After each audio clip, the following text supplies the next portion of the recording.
Medyo matagal nga rin yung huli nating upload, kaya naman, for today's video ipakikita ko sa inyo yung ating ginawang gender revealing cake with, customized cupcakes na talagang first time kong ginawa yung mga, fondant details natin ng mano-mano. So yun mga kasingbex, kamusta kayong lahat?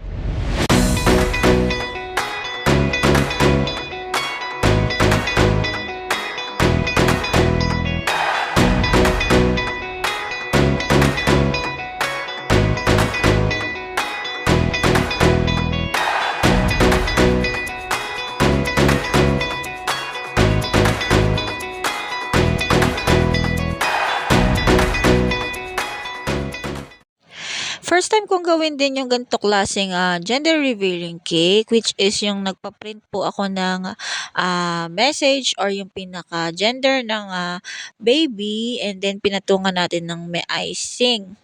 'No, 'yan. Nagpatong lang din po ako ng acetate diyan, and then ayan, medyo mahaba po yung dulo, kaya ginupit ko siya, and then 'yan, 'yan po yung tutuklapin ng ating, customer na para malaman yung gender ng kanilang baby.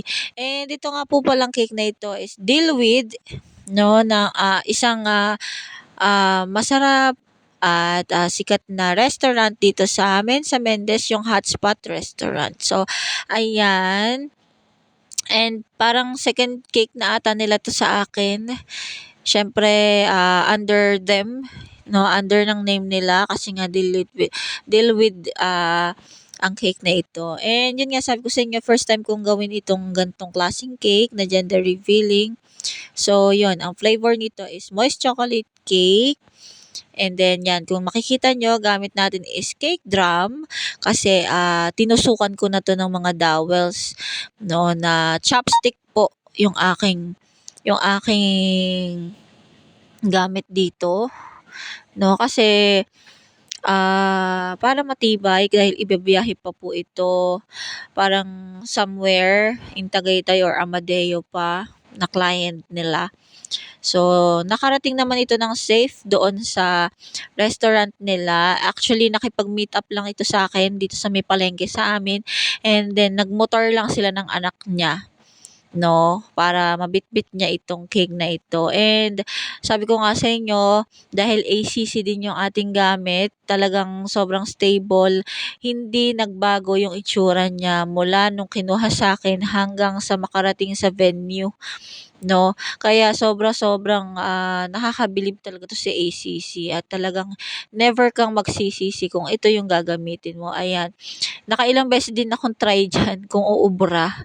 Kasi siyempre kailangan i-try natin kasi ayaw naman nating mapahiya doon sa talagang mismong client. And siyempre, deal with ito, kaya ang kahihiyan ko is madadala ko or madadamay ko yung ka-deal with ko. Pero siyempre, tulad nga ng sinabi ko sa inyo, ECC yung gamit natin, kaya wala kang pagsisisi at hindi ka bibiguin nito. Kaya naman sobrang-sobrang, solid talaga, at mas maraming umuulit sa akin ngayong customer dahil dito sa ACC. Katulad ng nasa video ngayon, talagang medyo nahirapan ako magpakinis dito since meron nga siyang acetate. No, hindi ko alam kung paano ko siya ipepesto, hindi ko alam kung paano ko siya, magiging, sharp edge, ganyan. Kasi nga sabi ko sa inyo, first time kong gumawa ng ganitong klaseng gender reveal cake. And dito gumamit na din tayo ng softer scraper or acetate scraper para mas, kuminis din yung ating cake sa ibabaw, no.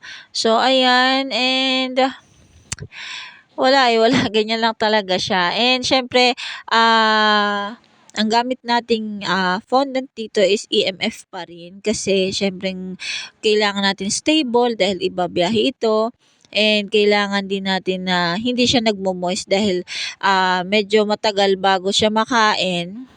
And siyempre icing is may liquid po 'yan, yung ating icing, kaya naman ang tendency kapag hindi magandang fondant ang gamit mo, magmo-moist 'to at hihigupin niya yung liquid na meron doon sa icing mo. Kaya naman best, fondant para sa akin is itong si EMF. Kasi po talagang kahit ilang araw mo siyang open sa humid na lugar, katulad dito sa amin, sa Mendez, humid po yung lugar namin. So, talagang kahit ilang araw siyang walang takip or nandiyan lang sa room temp, eh talagang hindi siya nagmo-moist, dry pa rin siya. So, subok na subok ko na itong EMF dito sa lugar namin at talaga namang panlaban talaga ito. So, ganyan lang po kasimple yung design na gusto ni client from Black App, 'no, kasi dun niya kinuha yung inspiration. And then ito na po yung cupcake, siyempre rosette lang tayo dahil may lalagay tayong details sa ibabaw. So, yun lang mga kasing bakes talaga, ganito lang siya kasimple. Hindi ko na rin nakunan ng video kung paano ko ginawa yung mga details na nilagay ko sa cupcakes kasi kung video ko pa siya siguro aabot ako ng 45 minutes to 1 hour. Kasi siyempre, babago-bago tayo natututo mag-fondant. Ngayon lang talaga actually nakakatanggap ng mga orders na may ganitong klaseng fondant. Kaya sobrang-sobrang thankful ako 'no, na nagsisimula ng makilala ako sa paggagawa ng cake na may fondant.